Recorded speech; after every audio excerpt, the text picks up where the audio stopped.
నమస్తే, welcome to U9 media news. నేను మీ ఆదిత్య. ముందుగా బులెటిన్ హెడ్లైన్స్. మహారాష్ట్రలో డిప్యూటీ సీఎం సమక్షంలో పోలీస్ అధికారిని చెంపదెబ్బ కొట్టిన బీజేపీ ఎమ్మెల్యే. పాక్లో సార్వత్రిక ఎన్నికల వాయిదా.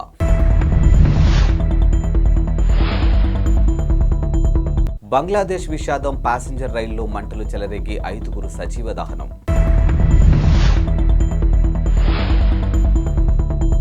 మహారాష్ట్రలోని పూణే శుక్రవారం షాకింగ్ ఘటన వెలుగు చూసింది. ఇక నగరంలోని సానూన్ హాస్పిటల్లో జరిగినటువంటి కార్యక్రమంలో డిప్యూటీ సీఎం అజిత్ పవార్ సమక్షంలో బీజేపీ ఎమ్మెల్యే సునీల్ కాబ్లే దురుసుగా ప్రవర్తించారు. ఇక పోలీసు సిబ్బందులతోని ఓ అధికారిపై ఆయన చేయి చేసుకున్నారు.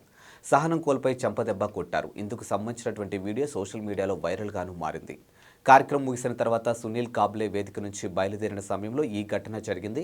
ఇక వేదిక దిగుతున్న క్రమంలో నిలబడి ఉన్న పోలీస్ సిబ్బందిపై కోపంతో ఉద్దేశపూర్వకంగా చెంపదెబ్బ కొట్టడంతో వీడియోలో స్పష్టంగానూ కనిపించింది. ఈ ఘటన జరిగిన సమయంలో డిప్యూటీ సీఎం అజిత్ పవార్ వేదికపైనే ఉన్నారు.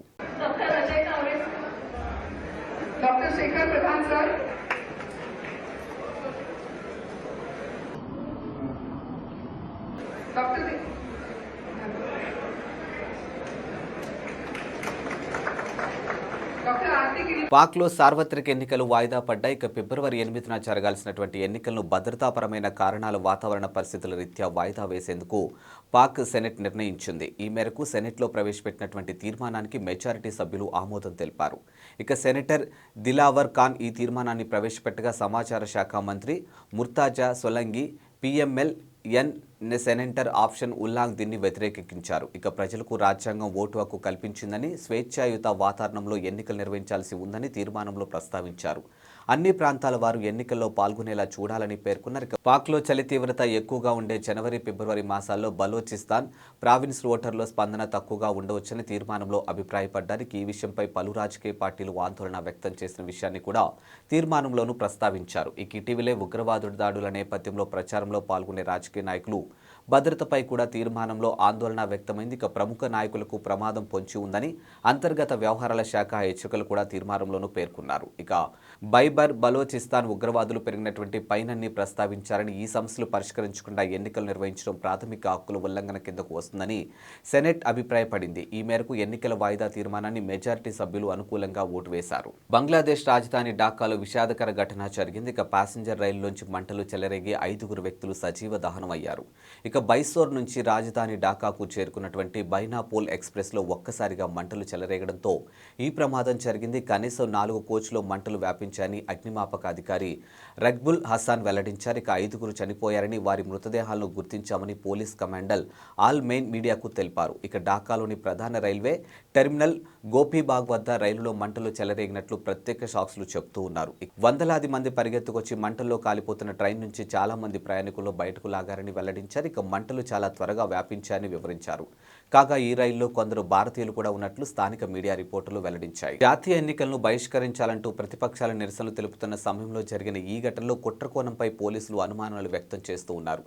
ఎవరైనా నిప్పు పెట్టి ఉంటారా అనే కోణంలో సందేహిస్తూ ఉన్నారు. ఈ అగ్ని ప్రమాదం విధ్వంసం దాడికి భావిస్తున్నామని పోలీస్ చీఫ్ అన్వర్ హుస్సేన్ పేర్కొన్నారు. గత నెలలో కూడా బంగ్లాదేశ్లో ఇలాంటి ఘటనే జరిగిందని, రైలులో మంటలు చెలరేగి 4 వ్యక్తులు చనిపోయారు. ఈ ఘటనకు ప్రతిపక్ష బంగ్లాదేశ్ నేషనలిస్ట్ పార్టీ కారణమని పోలీసులు, ప్రభుత్వ నేతలు ఆరోపించారు. అయితే ఈ ఆరోపణలు బీఎస్పీ తీవ్రంగానూ వ్యతిరేకించింది. రాష్ట్ర మంత్రివర్గ సూచనల మేరకు గవర్నర్ వ్యవహరించాలని సర్వోన్నత న్యాయస్థానం తేల్చి చెప్పింది. ఇక మంత్రులను తొలగించే అధికారం గవర్నర్కు లేదని పేర్కొంది.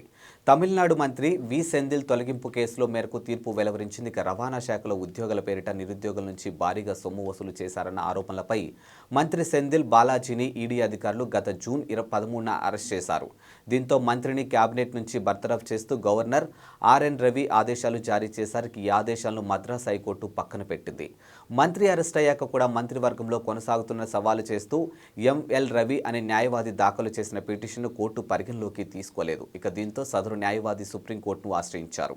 ఈ పిటిషన్పై విచారణ చేపట్టిన justice Abhay S Oka, justice Ujjal నేతృత్వంలో ధర్మస్థానం రవి వాదనలు తోసిపుచ్చింది. ఇక హైకోర్టు నిర్ణయంతో ఏకీభవిస్తున్నామని పేర్కొంది. ఇక ప్రాథమికంగా చూస్తే హైకోర్టు తీరు సరైందని, ఓ రాష్ట్ర మంత్రిని గవర్నర్ తనంతటి తానుగా బర్తరఫ్ చేయలేరు. ఇక రాష్ట్ర మంత్రివర్గం చేసే సిఫారసులకు అనుగుణంగా గవర్నర్ వ్యవహరించాలని కోర్టు స్పష్టం చేసింది.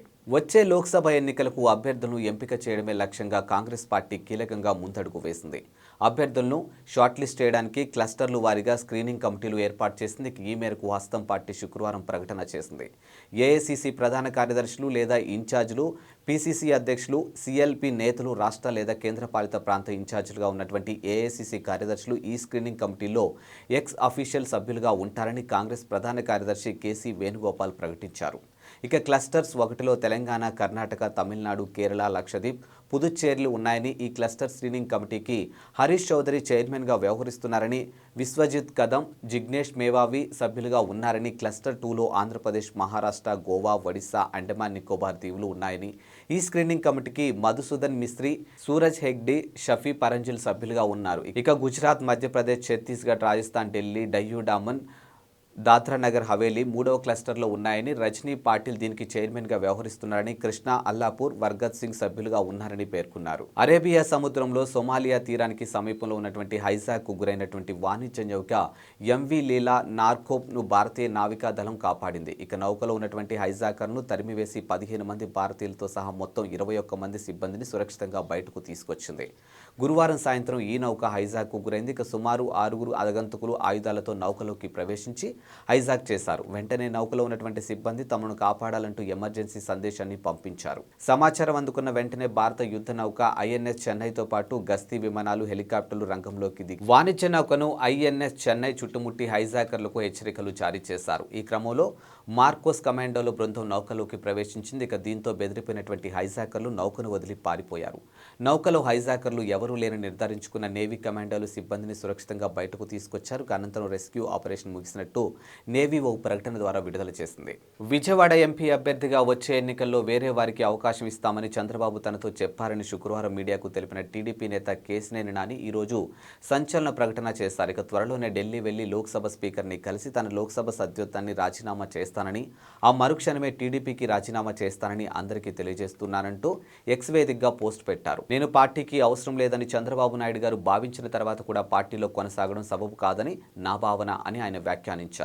ఇక చంద్రబాబు, నారా భువనేశ్వర్లతో తానున్న ఫోటోని ఈ సందర్భంగా నాని షేర్ చేశారు. ఇదిలా ఉంచితే కేశినేని నాని శుక్రవారం ఉదయం రాజకీయ పరంగా ఆసక్తికర వ్యాఖ్యలు చేశారు.